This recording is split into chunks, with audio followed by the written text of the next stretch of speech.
पुराने जमाने में राजा महाराजा के समय जब युद्ध लड़े जाते थे तो दुश्मन से अपना ठिकाना छुपाने के लिए इस तरह की रेसिपी बनाई जाती थी जो मरुस्थली एरिया में बनती थी। आज मैं वही रेसिपी आपको यहाँ बना के दिखाऊंगा जिसका प्रोसेस 20 घंटे का है। आज हम बनाएंगे खड़मास। इसको बनाने के लिए हमने इसको मैरिनेट किया है। इसके अंदर गरम तेल डाला है, टमाटर की प्यूरी है, अदरक लहसुन का पेस्ट है, नमक, मिर्ची, हल्दी, धनिया और ये इसको ओवरनाइट मैरिनेशन पे रखा है। इस डिश का बनाने का प्रोसेस लगभग 20 घंटे का प्रोसेस है। अब इसको पैक करेंगे। जो रोटी है, नीचे फॉइल पेपर है, रोटी है, उसके ऊपर केले के पत्ते हैं। अच्छा, केले के पत्ते क्यों यूज करते हैं? इससे एक तो जो अपना मटन है डायरेक्ट फॉइल के टच में नहीं आएगा और दूसरा ये रोटी से चिपकेगा नहीं। ओके, तो देखो भाई केले के पत्ते रखे गए हैं और ऊपर जो मटन मैरिनेशन हुई थी उसको रख दिया गया है। और केले के पत्तों में लपेटते हो या कोई और भी? नहीं, पहले हम लोग पलाश के पत्ते में लपेटते थे तो इससे थोड़ी स्मेल आती थी जी, क्योंकि ये रेसिपी सदियों पुरानी है। तो उस समय पलाश के पत्तों में लपेटते थे, लेकिन हमने जब इसको बनाया तो कुछ कस्टमर के हिसाब से इसको चेंज कर दिया है। टेस्ट के हिसाब से अभी केले के पत्ते में ही बन रहा है। केले के पत्ते में बना रहे हैं। पूरा अपने मैरिनेट किया हुआ मटन इस पे रख दिया है और अब इसको पैक कर देंगे। तो देखो भाई यहाँ पे मटन जो है ना उसकी पैकिंग चल रही है, पूरी तरह से इसको रैप अप कर दिया जाएगा। ये हम इसको बोरी को हमने जो गीली की है उसके अंदर ये अपना मटन जो पैक किया है वो उसके अंदर लपेटेंगे। तो देखो बोरी गीली करके ना उसके अंदर मटन जो है ना उसको लपेटा जा रहा है और इसी की स्टीम से बनेगा ये इसकी स्टीम से बनेगा सर। अब इस बोरी को हम एक तार की सहायता से बांध देंगे। अच्छा, ये बताइए ये कैसे इन्वेंट करी है ये डिश आपने? सर मैंने ये डिश काफी पुरानी है, सदियों पुरानी डिश है। मेरे पापा ने एक बार बनाई थी तो मैंने उस चीज को देखी थी। मेरे पापा आर्मी में थे। अच्छा। और वो जैसलमेर बॉर्डर पे काफी रहे हुए हैं जी, तो वहाँ उन्होंने इस चीज को देखा था। बहुत बढ़िया। बोरी को अपन ने तार की सहायता से बांध दिया है। तो देखो भाई बोरी जो है ना उसको लोहे की तार से ना लपेटा जा रहा है अच्छे से, और ताकि ये खुले नहीं। अगर बाय चांस बोरी जल जाए तो खुले नहीं। और दूसरा जब हम इसको रेती में से निकालेंगे तो ये तार बाहर रहेगा, खींच के हम निकाल लेंगे तो मतलब निकालना भी इजी रहेगा। हाँ। खड़मास को गड्ढे में डालने से पहले एक बार इसको पानी में अच्छे से और भिगो देंगे और फिर हम इसको गड्ढे में डालेंगे।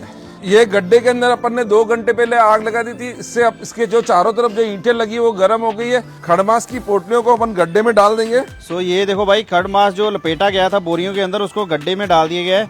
तो सर अभी कितना टाइम पकेगा इसके अंदर? इसको उसके ऊपर रेता खिसकाएंगे पहले। सो देखो भाई तो रेते से इस गड्ढे को पूरा भर देंगे। सो देखो अभी खड़मास डालने के बाद इसके ऊपर रेता जो है ना खिसकाई जाएगी। खड़मास को जमीन में गड्ढे में डालने के बाद अच्छे से रेते से भर दिया गया है। अब इसके ऊपर हम कोयला डाल के आग लगा देंगे।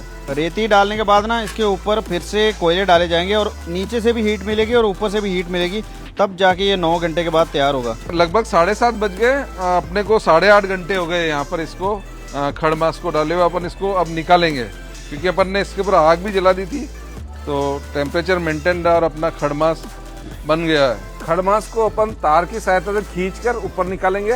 तो अभी देखो भाई खड़मास जो है ना उसको निकाला जा रहा है बाहर और भाई पक्के जो है ना एकदम रेडी हो चुका है। 8.5 घंटे लगे हैं इसको बनने के लिए। खड़मास को ओपन करेंगे, टायर की सहायता से तार को काटेंगे। तो देखो भाई जो ऊपर तार बांधी गई थी सबसे पहले उसको काटा जाएगा, फिर खड़मास जो बन के रेडी हुआ है उसको खोला जाएगा भाई। तो ये जो रेती ऊपर आती, रेत तो नहीं आती बीच में? सर अपन ने इतना फॉइल पेपर क्यों लगाया? इसीलिए लगाया है। बहुत बढ़िया। ये देखो भाई धुआं निकल रहा है हल्का सा। रेती नहीं इसके ऊपर।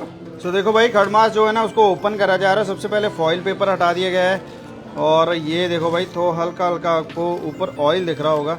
ये रोटी भी जस्ट हो गई है इसके मसालों में और ये अपना खड़मास बिल्कुल। ये देखो भाई टेंडरनेस चेक करो एक बार, एकदम टेंडराइज हो गया। ये जो रोटी है इसने पूरा मसाला इसमें जस्ट हो गया है इसके अंदर और ये आपका देखिए मटन बिल्कुल पक गया है। बहुत बढ़िया। तो देखो भाई मांस जो है ना ऑलमोस्ट ऑलरेडी पक गया हुआ है। सो सर ये बता दो किसी ने आपके पास यहाँ पे खाने के लिए आना हो? सर जिनके लिए बनाया उनको खिला देते हैं एक बार। सर टेस्ट कीजिए। तो ये सर यहाँ पे स्पेशली आए हैं टेस्ट करने के लिए। सर कैसा लगा? बहुत ही सॉफ्ट, ज़्यादा तीखा भी नहीं है, एकदम मसाला बैलेंस, बहुत बढ़िया। सर अभी आप बताओ कि किसी ने खाने के लिए आपके पास आना हो, अगर किसी को खाना है तो उसको कुंवर कलेवा restaurant opposite royal Rajvilas Shobhagpura circle आना पड़ेगा उदयपुर में।